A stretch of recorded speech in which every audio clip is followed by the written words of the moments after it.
Is all the gold in FortKnox still there, or is it just painted bricks? Who knows?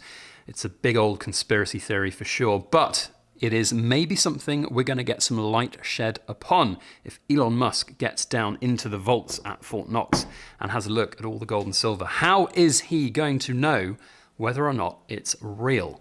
Well, that's where something like the Sigma Pro with the bridge extension comes in, because you can test even the 400-ounce good delivery gold bars on this machine. And indeed, there was a sovereign nation not so long ago that used them to guarantee the gold in their vaults and then get a loan from the International Monetary Fund. Very interesting stuff.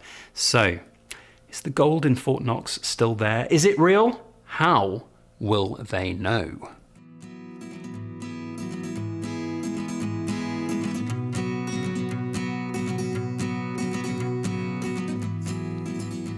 Hello everybody, Backyard Bullion here. Welcome to another Precious Metal Ramble, where today we are going to talk about big boy bars of gold and silver, how to test them, how to make sure they are indeed genuine. They are beautiful big lumps, but they are often seen as this avoid type metal because of their size, their impracticality, and the not particularly easy way to actually verify whether they are genuine or not. The Sigma Pro is a great tool to help you with that, and indeed is better than an XRF machine when it comes to big boy bars like these. Indeed, it can test up to the 400-ounce good delivery gold bars, which is an important thing to note, because if there is an audit of FortKnox's gold that is going to happen anytime soon, how will Elon Musk check all the gold bars? He'll go in to the vaults and he might well see big lumps of metal on the shelf. And whilst I am personally not a massive subscriber to the idea that all the gold in FortKnox is just yellow painted bricks, it could be the fact that some of them might not be quite as pure or indeed even gold. And how do you check them? It's going to take a long time to go through each one, drill test it, fire assay every bar that's there. That's going to take months, even years perhaps. But did you know that the Sigma can do it for you and do it pretty quickly? And indeed, the Sigma team here in the UK, TrustiMetrix, told me a very interesting story about how a sovereign nation that will remain unnamed, I don't even know myself to be fair, they didn't tell me, but a sovereign nation recently had to do an audit of the gold that was in their vaults so that they could get a loan from the International Monetary Fund. And they had Sigma Pros brought in to check the gold bars there, and it worked. And they do work, and they are indeed better than the XRF machines out there, because XRFs only test a certain distance within the purity. Yes, they can tell you different purities of gold and silver and the content, and if you've seen some of the videos that we've been sharing through Chard's Bullion Dealer, they are great pieces of kit. But for the big pieces like this, realistically, any bullion dealer is going to be forced to drill through, take a fire assay sample of it, perhaps do an acid test, those kind of things. And that, of course, damages the bars. The Sigma Pro with the bridge extension sorts that problem out. Now, look, TrustiMetrix, long-term sponsor and friend of the channel. They are sponsoring today's video. You can find links to their website and all of their machines down in the description box below. Highly recommend them. Incredible company, incredible people at the company as well. And which one are we going to start with? I want to start with the Baird & Co bar. Let's go with that one. And I would highly recommend them. Look, they're expensive pieces of kit, and if you're going to sit there in the comment section and go, oh, they're too expensive for me to bother, fine, that's absolutely fine. Everybody's individual preferences and personal circumstances need to be understood. But ask yourself, if you have a bigger budget and you're buying 100-ounce silver bars like these at £2,500 spot price a pop, for the price of one of these bars, you can actually test all of your silver bars. So if we put this on there, now you'll need to put in the dimension, so the width of this. It's just slightly above the gauge, but I did measure it and it's 180 exactly. And then you press done and measure, and then you push this little thing here down, and we will get some readings on the bar. And there's two really important things here to look at. So there's the V tick sign, which does sort of the surface level measurements on both sides. So we've got the sensor here and the sensor at the bottom. But then this one here is a really important, let's see if I can just pick this up so we get this a little closer to you guys. So the bottom measurement there is a really important one, because that measures the resistivity of the silver bar all the way through. Now, anything in the green and the yellow is pretty good. Obviously, green is better than the yellow, but yellows don't necessarily mean instantly that it is fake. It just means that perhaps you should do some additional testing if you were particularly concerned. For example, here I'm going to show you with this Engelhard bar. So this Engelhard bar bought from a very reputable seller. I have no doubt that in my mind that it is genuine. I just need to remind myself of the width of this one, 147. Okay, so we put that on there and we go 147 and measure. This one, as you will see, has readings slightly in the yellow. Now, that doesn't instantly mean that it is completely fake. I would be more concerned if they were, of course, into the red. But what it does say to me is that perhaps this bar might need some additional looking at if I was a bullion dealer coming in to get it. Certainly when compared with some of these other ones, I'm not worried that it's fake, but it's just different. There might also be factors involved with the large, deep stamping here as well. There are many factors. Now this one you'll see is going to be saying it's off in the red because it's off center, it's not testing. You see there it has to be covering the entire ring, so anything that's off there is not going to give an accurate result. So not massively worried about that one. The germanium mint bar here, let's get that one on and we can put that there in the middle. I did a pre-measurement on this. This one is 230 and down we go, or was it 220? I can't remember. Let's have a look. Make sure we get it right. Oh no, it's less than 2. So it was 2. What's that? About 207. So 2. Oh, here we go. 207. Done. And measure. And there we go. We see the beautiful germanium mint bar reading perfectly down there. Very interesting comparison between the readings on here, 156 and 162. Perfect on these two bars. So literally almost identical numbers on those. Very, very nice indeed. Now, you see the speed. That's the thing here. If you were doing big kind of drill testing, fire assay testings on these bars, then, you know, you would be, so what are we on here, 158? 158.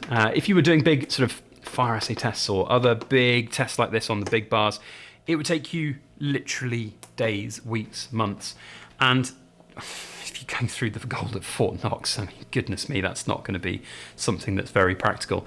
Here's another good example. We've got a green reading up in the top, so the surface level measurements green reading. And then all the way through, we're looking at a 1.72 reading in the yellow. Again, not something that is massively of concern, but something that you really should think about doing a little bit more test. I'm going to test this one the other way around, as there is a little bit of a kind of concave. I can never remember, is it concave or convex? Either one, where it dips in the middle of the bar, so it was maybe not getting the best readings. So let's try that again and see where we come out on that one. Little bit better on there. You can see that the silver, the through reading, sorry, is lower on the reading result, a bit closer to the green element. Again, I'm not massively concerned about these potentially being fakes. And indeed, if there were things like lead cores, or if you were in a gold bar tungsten cores, this would spot that. The big thing about Sigmas is they spot tungsten cores. They really do. XRFs can be tricked very easily from tungsten cored plated bits of gold.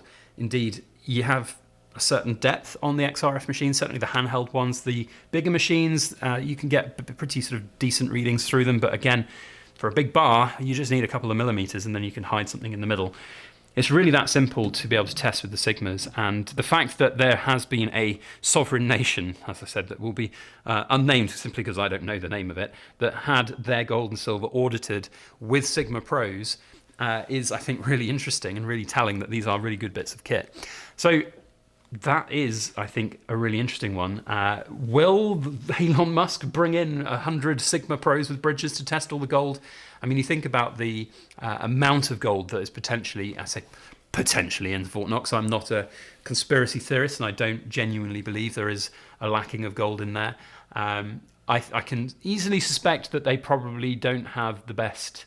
I don't know, you like to think that they have good record keeping, don't you? But there could be a situation where they've just kind of bunged a bunch of gold bars in different cages in there, and perhaps it's not, the records aren't quite as good as they could be or something. I don't know. You know, any big organization that has literally trillions, or I don't know quite how much gold there would be in those vaults, billions at least, certainly more so than trillions. But you know, you wonder whether or not all of the record keeping is exactly right. Of course, the other thing with good delivery bars is that they're not necessarily perfectly pure gold bars. They are often 998 kind of purities. Sometimes that purity is better or worse. So it depends on, on the bar, the age of the bar, the manufacture of the bar, when it was made, etc., etc. So really interesting to see how that develops. Listen, if you are buying gold right now because you think that imminently Elon Musk is going to announce there is no gold in FortKnox and then gold will skyrocket, do so with an air of caution, please. And as we've also seen in this crazy world, there are just so many things on almost a daily basis that change the world. And we've seen that in this last week. If you are in the world of stocks and shares versus gold and silver, you'll have seen the complete beauty that is gold and silver and why it's so good. They just went, yeah, hold my beer whilst all the stocks and shares did this. So gold and silver, yeah, good things. Make sure you've got what you think you've got, though. If you are interested in buying one of these Sigmas, look, not everyone needs the Pro with the bridge. It's an expensive combination and bit of kit, but if you're a fledgling dealer, if you're a serious stacker that has big boy gold and silver bars, really strongly consider it. It would be a good idea. Definitely helps you in the long run. Huge thank you to TrustiMetrix. They are, of course, long-term channel sponsors and friends. Can't recommend them highly enough, guys. Little personal story before we finish up the video. When I got these pieces of kit from TrustiMetrix, I was having issues with the bridge. The bridge wasn't quite working properly. There was issues when I was testing the bars. Turned out, after sending a little video through to them, it was because I was sat next to my wireless router in my office, and the wireless router signal was interfering with the signal from the Sigmas and giving us false readings. And I just literally sent a little 30-second video clip of me doing what I was doing, sent it to them. Within the day, they had sent it to the guys in America, the Sigma team there. They had sent back their feedback and said, try this. I did. Fixed. Easy peasy. It's that simple. It really is. And I can't say a good enough thing about them. And the fact that if you're in the UK, to have a UK supplier of them with the guarantees and the warranties and the support there is invaluable. Like if you buy a Sigma from an American retailer or Sigma directly from America, support for us in the UK is going to be there, but it's going to be slow. It's going to be long, hard. Getting your £2,500 piece of kit back to the Americas to get it sorted is going to be hard. And listen, if there are tariffs coming in from America to the UK at some point, any goods going from the UK to the US, can you imagine the pain in the neck it would be for a customer to return this stuff and it get misappropriated with the 25%? And then what does Sigma pay it? Do you pay it? Oh, nightmare. Go for a UK company. America, listen, I love you guys. You're wonderful. You watch my videos and you like, you share, you comment, you subscribe, and you're brilliant. I love you all to bits. But tariffs are questionable at best, and they're going to just put a lot of pain on you guys. So be forewarned if you are in the UK that that could be an issue if you are sending a lot of goods to customers in America. And I'd be very interested to see how that goes from my business side of things. I haven't really talked about it because I don't want this video to be like critical of tariffs and Trump specifically, because there's really no place for politics on my channel. I'm not really, it's not really me. I'm not really about that. But it is interesting how it affects me as a business and also potentially as stackers. And I might well do a video about it because, of course, with the tariffs coming into effect this week on Canada and Mexico, is that going to increase the price of maples and libertads? Yeah, we'll see. Anyway, maybe that's a video for the weekend. If you want to see that, let me know down in the comments section. Otherwise, Cool Kids Club, you need a serial number to quote to tell me that you're cool. And I think we've done that one before, I think. Let's do the Germania mint bar. We haven't done that one before. So this... To make me know that you are super cool, you need to quote me B01359. And if you do that, I will know that you are super cool. Thank you all for watching. We'll see you on the next video. And as always, please make sure that you like, share, comment, and subscribe for more.